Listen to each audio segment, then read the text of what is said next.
بسم اللہ الرحمن الرحیم۔ السلام علیکم ورحمۃ اللہ وبرکاتہ۔ رمضان المبارک کی سب سے افضل رات یعنی شب قدر، جسے لیلۃ القدر بھی کہا جاتا ہے، جو 1000 مہینوں سے افضل رات ہے، جس رات میں فرشتوں کا نزول ہوتا ہے، اس رات میں مسلمان کو کیا خصوصی عمل کرنے کی ہدایت دی گئی حدیث مبارکہ کے مطابق؟ ویسے تو ہر نیک عمل انسان کرے، نمازوں کی ادائیگی، ذکر و اذکار، تلاوت، تسبیحات، قرآن مجید فرقان حمید کو زیادہ سے زیادہ پڑھنا، صدقہ و خیرات کرنا، اللہ کے حضور گڑ گڑانا، عاجزی انکساری دکھانا، یہ تمام اعمال وہ ہیں جو ہمارا دین، ہمارا اسلام، ہماری شریعت ان اعمال کا حکم دیتی ہے۔ لیکن کوئی خصوصی دعا، کوئی خصوصی عمل، کوئی خصوصی وظیفہ حدیث مبارکہ کے مطابق ہمیں جو ملتا ہے روایات میں، وہ ترمذی شریف کی روایت ہے۔ حضرت ام المومنین سیدہ طیبہ طاہرہ امی عائشہ صدیقہ رضی اللہ تعالی عنہا فرماتی ہیں کہ انہوں نے ایک مرتبہ پوچھا، یا رسول اللہ، اگر میں شب قدر والی رات کو پا لوں، شب قدر کو پا لوں، تو مجھے کیا پڑھنا چاہیے، مجھے کیا کرنا چاہیے؟ آپ علیہ الصلوۃ والسلام نے ایک دعا بتائی، ایک عمل بتایا، انتہائی شاندار اور بے مثال عمل ہے۔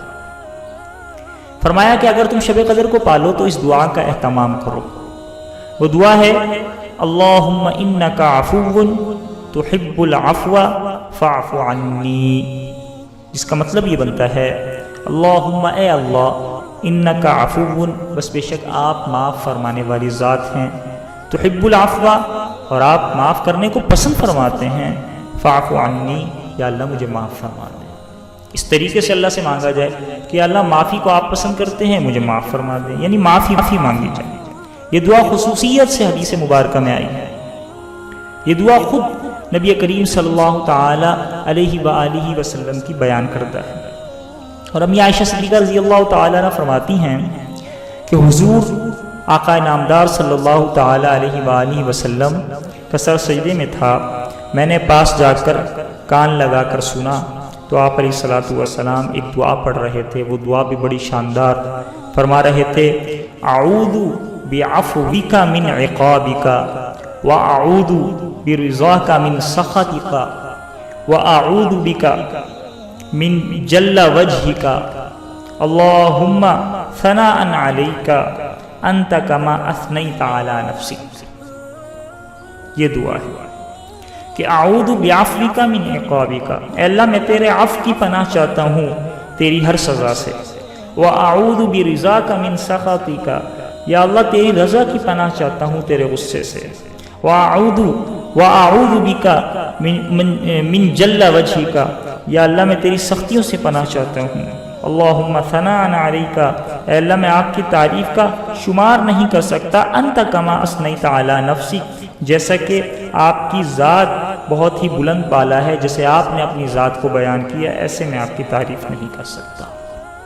یہ دعا آپ علیہ الصلوۃ والسلام سجدے میں اور اس دعا کو پڑھ رہے ہیں، گڑ گڑا رہے ہیں، مانگ رہے ہیں۔ امی عائشہ صدیقہ رضی اللہ تعالی عنہا نے یہ بات سنی، اس کے بعد دوسرے دن صبح ام المومنین فرماتی ہیں کہ میں نے نبی کریم صلی اللہ تعالی علیہ وآلہ وسلم سے پوچھا، یا رسول اللہ آپ اس دعا کا اہتمام فرما رہے تھے، تصدیق چاہی، تو آپ علیہ الصلوۃ والسلام نے تصدیق فرمائی اور فرمایا کہ تم خود بھی یاد کر لو اور دوسروں کو بھی یاد کرا دو، یہ کلمے ایسے ہیں جو جبرائیل علیہ الصلوۃ والسلام نے مجھے سکھائے ہیں، اور فرمایا ہے کہ میں سجدے میں اسے بار بار پڑھا کروں۔ تو یہ دعائیں ہیں، دو انتہائی شاندار دعائیں ہیں۔ شب قدر کے حوالے سے، لیلۃ القدر کے حوالے سے احادیث مبارکہ میں باقاعدہ حضور نبی کریم صلی اللہ تعالی علیہ وآلہ وسلم کا جو عمل اور جو دعا ذکر کی گئی وہ یہی ہے۔ انسان مسلمان اس کا اہتمام کرے، خصوصاً بڑی دعا نہیں تو وہ جو چھوٹی دعا جو ابتدا میں ذکر کی گئی کہ اللہم انک عفو تحب العفو فاعف عنی، اس کا ہر مسلمان کوشش کرے، اہتمام کرے۔